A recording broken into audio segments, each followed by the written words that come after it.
Nice contact between the two of them this time. Absolutely epic. Brilliant. I can hear the crowd inside.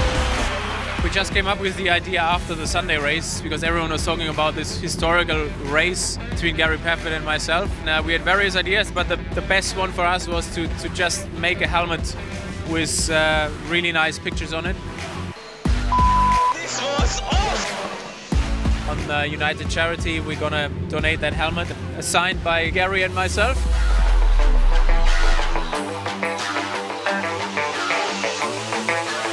So that's a special helmet edition from Hockenheim. Raise as much money as possible. Take part on unitedcharity.de. You're Timo Glock.